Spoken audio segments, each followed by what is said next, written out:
Hello there, pretty people of the internet, and welcome back to my channel. My name is Annika, and today I will be talking about my IB experience and whether it was worth it or not. Most of you watching my channel are people who found it because of the IB videos I made 6 years ago? I think it's been 6 years since I started uploading a few IB related videos about like how to study for the IB and stuff like that. Since then I've been making book videos, vlogs of my experience in college, grad school, now in law school, getting a baby, stuff like that. So it's been a little all over the map, but it all started with the IB. I feel like I probably should have made this video a long time ago, like right after I finished the IB, to really keep everything fresh in mind. Because such a long time has passed, I feel like I have a better perspective and a better understanding of how the IB really affected me as a person and me as a student, and whether it was actually worth it or not. For those of you who don't know, the IB diploma is an educational program that is uniform across the world. It's not offered at every school, but the schools that offer it offer the similar program, but maybe not the similar courses as other schools all across the globe. I'm not really going to get too much into like what the IB is and what their goals are. I'm going to leave their website down below, so if you're not really sure what it is, you can check that out. But I'm assuming since you clicked on this, you're probably one of the people who know. Before I really get into whether the IB was worth it or not, I will give you a quick breakdown of my educational experience since then, so you can see sort of where I'm coming from. I graduated from the full IB diploma program in Oslo, Norway in 2014.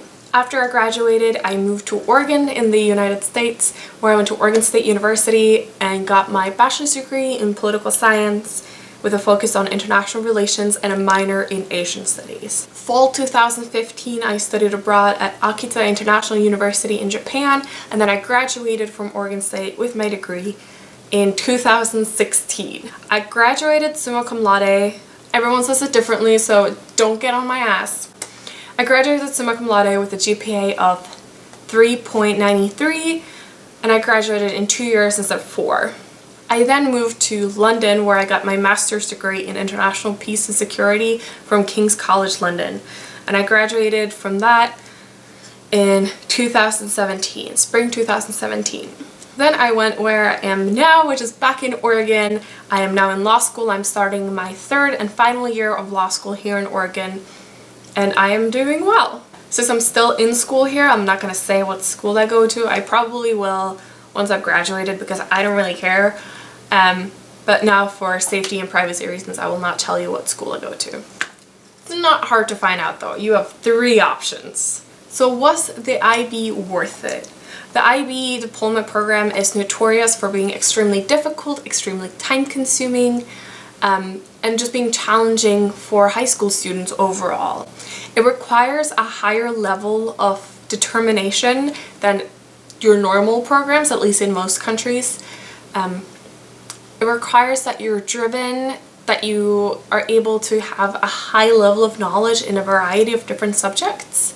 It also requires that you volunteer your time, that you practice a creative field or creative art of some sort, and that you do physical activity as part of your CAS hours. I just realized I move my head a lot and my earrings are ding ding ding dangling. Because the IB diploma program is known globally, a lot of universities recognize it and give students more credit or early admission or some other type of incentive or reward for going through the IB diploma program. When I was looking at universities, I specifically looked at universities that rewarded people for taking the IB diploma program, that gave extra credits, and that recognized the courses I took. This meant that when I started at Oregon State University, I already had a year's worth of academic credits from my IB classes. Some of my classes were recognized to meet certain backcore requirements that my school had, such as social sciences and natural or physical sciences, and some were just elective credits.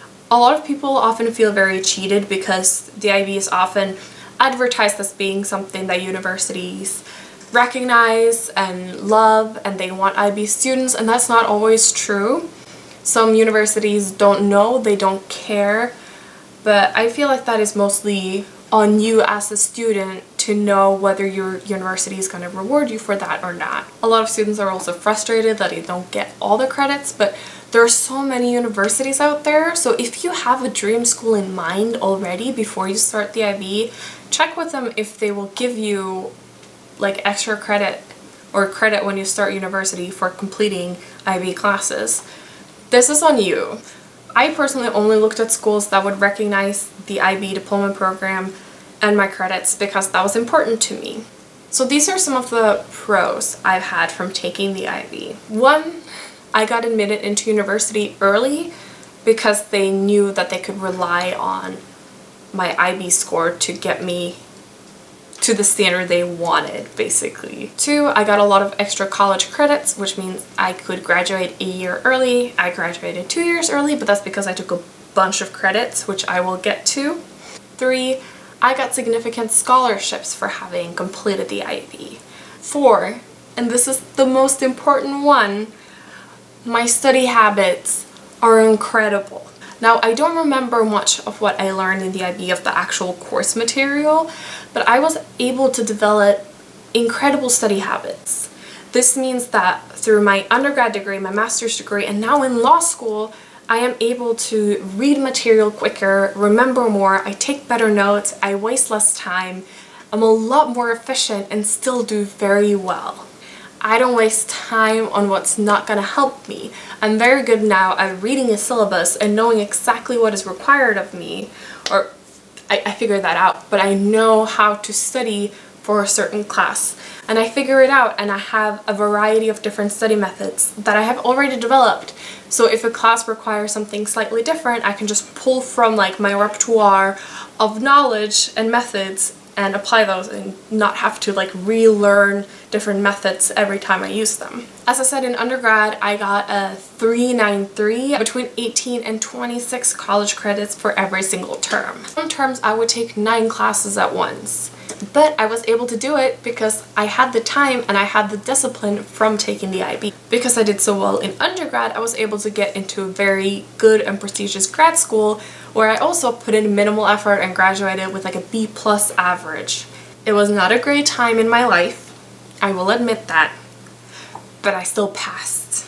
Now in law school, I generally get between a B+ and an A to A+ in all my classes, and I don't really work that hard. I'm also able to go to law school with a full tuition scholarship, which is incredible. And really, I think most of that I have to thank the IB for, or at least me going through the IB.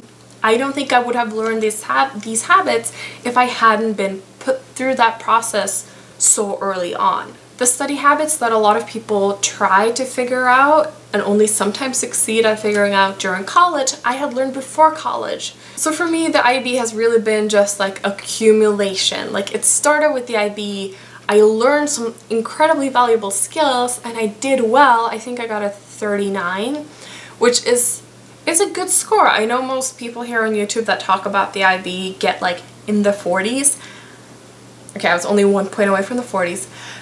But I also like failed chemistry a month before my final exam and I got a 5 in high-level chemistry, so you know, I obviously picked up on something in that time span. The IB really taught me how to be a great student, and being a great student has served me really well because it led to me being a good university student, a good grad student, a good law student. Because I've been a good law student, I've gotten a good law job or clerkship, which will mean that when I graduate, I will get a good law job, which means that the 2 years of pain that I went through with the IB has now led to a life of fulfillment and joy and a career that I am very proud of. Now, a lot of people go through the IB and they don't have this experience. They don't learn the valuable skills. Their grades aren't great. They get to university and they're still struggling. And that may very well be the case for most people or a lot of people. But usually that is also because those people didn't really crack the code. I really struggled my first year of the IB and even most of my second year. I went to summer school. I I tried all these different things. I had to change some of my high level and standard level classes because I just couldn't do it. As I said, I failed my mock exams in chemistry a month before my final exam, and I still ended up doing well because at the very end, from about March till May, when the exams were, I just really figured it out. And that process of figuring it out and really working with it has led me to here. So, is the IB worth it? It depends. For me, 100%. I will do it again in a heartbeat. It is tough, it is challenging, but if you figure it out, it can benefit you years down the road. Academically, professionally, in your work life, financially, with these scholarships and opportunities I've gotten that I wouldn't have gotten if it hadn't been for the IB as like a foundation. And it's cool to always be able to go around and meet other IB kids, and you sort of have that shared pain that you can bond over, you know? I guess that's like my fifth good thing, is that I made some really good friends. A friend that I met in pre-IB has been my best friend since then. She was my maid of honor when I got married last year. We've been tight. We tight. So I guess also sixth, if we're still counting the pros. The IB forces you to go out there and try new things with your CAS hours. I did a few volunteer opportunities that I probably wouldn't have done if it wasn't for it. I did things like I started playing cello, I started doing ballet again, a lot of things that I've really valued and that I otherwise wouldn't have started at that point in my life. But yeah, for other people, the IB is totally not worth it. It's really hard. It really gets to their mental health in a way that's not beneficial. It breaks them down instead of toughening them up, which it can go either way and you don't really know until you're in it. Anyways, that was sort of my ramble. If I forgot anything, I'll have like inserted it as comments throughout this video.